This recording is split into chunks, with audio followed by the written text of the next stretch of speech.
كالشبق العابث تتشكع بين أروقة الرحيل، كالباشق الجريح تسافر دون أرصفة للسلام، تغتال حبال الوصل وتقصف رعدا بالذكريات.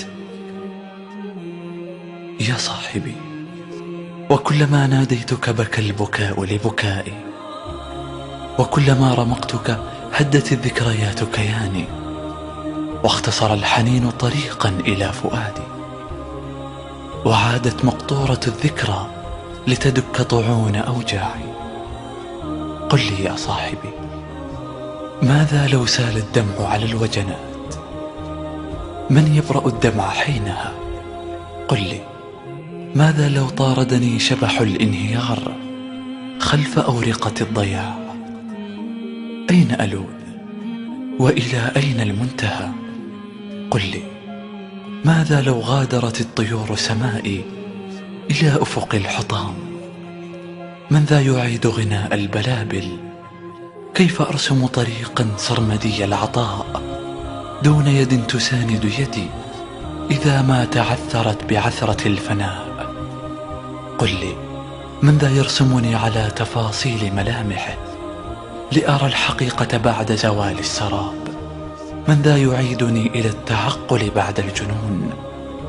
بالله عليك، اسمع حديثي يا رفيقي، فهو يحمل نبرة واحدة معزوفة ذكرى بأوتار ملكتها لك. ولا تسلني إن كنت أشتاقك وأشتاق وصالك، بل انظر بين خطوط أكفك، ستجدني سجين أنازع الموت وينازعني. تنفس بعمق، ستجدني ذرة تصارع أخواتها لتدخل جوفك.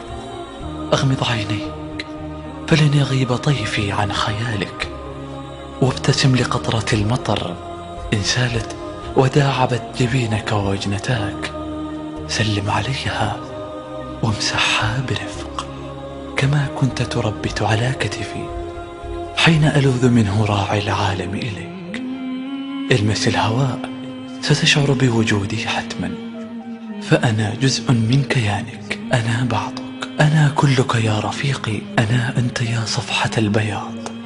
فلتجمع شتاتي ولتنثره فوق طبقات الألم المكين إن قررت الرحيل.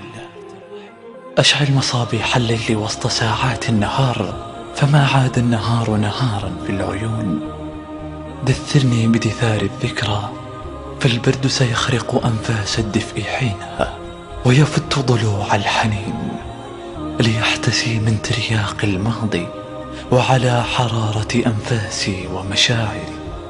ارحل إن أردت، ولكن ليكن الرحيل إلى مواطن اللقاء لا إلى الهجران والضياع. ولتكن لي وطن، فأنا يتيم بلا أوطان، شريد أقطر وجعا كهتان، جرح أنا بملامح إنسان. فكن لي كما تكون لنا الأوطان. بقلم الأستاذة طفلة المجدل، أحلام طفلة.